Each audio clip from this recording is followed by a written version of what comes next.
tonight to be able to introduce to you a very, very dear friend and his wife. They are incredible. And I see no one will ever replace my husband. No. But I do see some similarities of my husband in JD and Vice President JD Vance. I do.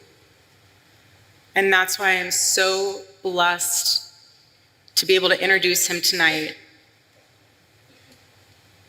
because he understands the fight that we're up against, and he can articulate that in a way that transcends race, that transcends demographic backgrounds. He's an amazing man. So please help me welcome to the stage Vice President JD Vance.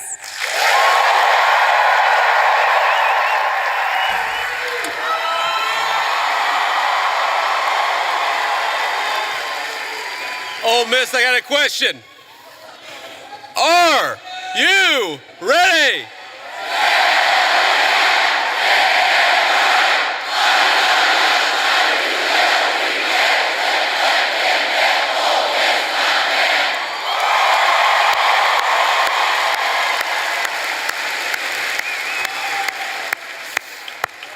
Wow, that was impressive. They told me that would be impressive, and they were exactly right. So let me say a few words of thank you first to my dear friend and the widow of my dear friend Charlie Kirk. Erika, you have been such an amazing inspiration to the entire country. How much do we love Erika Kirk? She's done a hell of a job.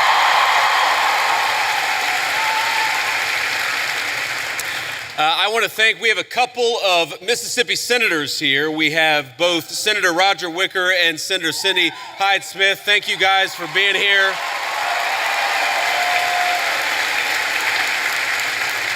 We have the governor of Mississippi with us. We got an all-star crowd here. Governor, thank you for being here.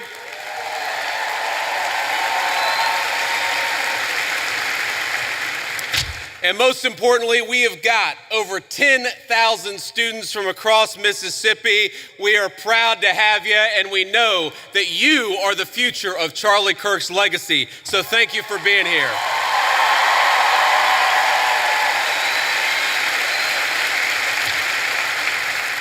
You know, I got this whole speech written, and I'm not going to deliver any of what I had written. I'm just going to speak from the heart, because that's what Charlie would so often do. And you know, when I think about what we lost 6 weeks ago, it feels like forever ago when I was in a meeting in the West Wing and one of my staff members came in and said that Charlie had been shot. And then I looked at my phone and I saw all the text messages and realized that my dear friend had been very seriously injured. Now, in the West Wing at that time, we actually thought that Charlie had a chance. We didn't know that he was eventually going to pass away. There were initial reports from the medical team that maybe things were going okay. And of course, eventually Charlie took his last breath and went home to be with his Lord and Savior. I remember thinking at that moment, first, of course, about Erika and the children. They've got their oldest, their daughter, is very similar in age to our youngest child. And I remember thinking, what a terrible tragedy for that family. And the second thing that I thought was, what a terrible tragedy for the United States of America. Because Charlie wasn't just a political figure. He wasn't just a guy who went around campus and said very interesting things and hosted all of these debates. He was a person who, particularly to the young people of this country, to all of you, he had the very best advice. And I think that's the most important way for me to honor Charlie, which is to repeat that advice, something I found true in my own life. Charlie wanted all of you, whatever life path you chose, whatever career you chose, whatever you ultimately did for a living, Charlie wanted you more than anything to invest in the things that were worth having, to build a life that was worth building. And that started, the most important advice he ever gave you was fall in love, get married, and start a family. And I can't honor Charlie without repeating that most important advice.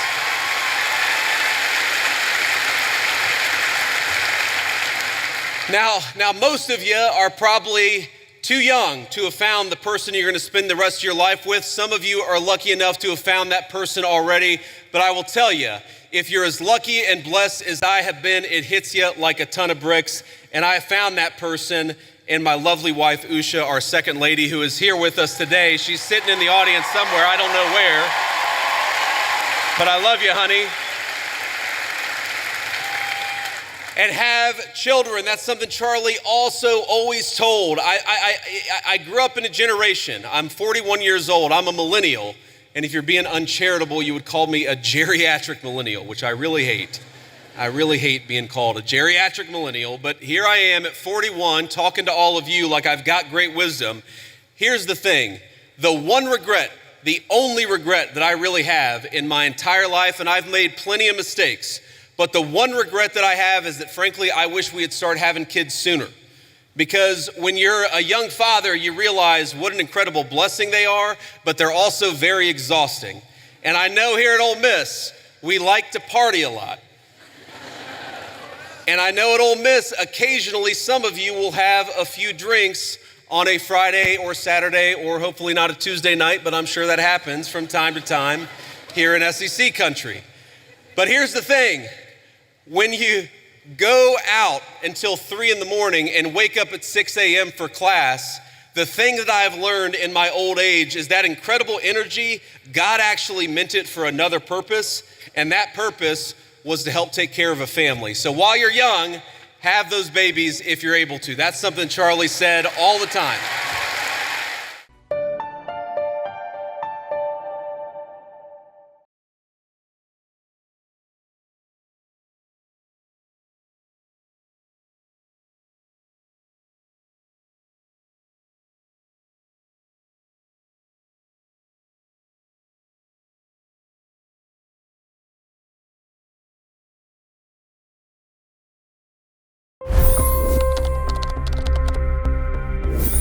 $25 crore गरीब गरीबी को परास्त करके बाहर निकले। For the good of our nation, let's work together and let's truly make America great again. The fastest news breaks. Requested PM saying that look, you will have to speak to Putin and to Zelensky. The biggest news makers. The relationship with India is probably the most important bilateral relationship the U.S. will have for the rest of this century. The capital delivered quite an election result today. Expert analysis.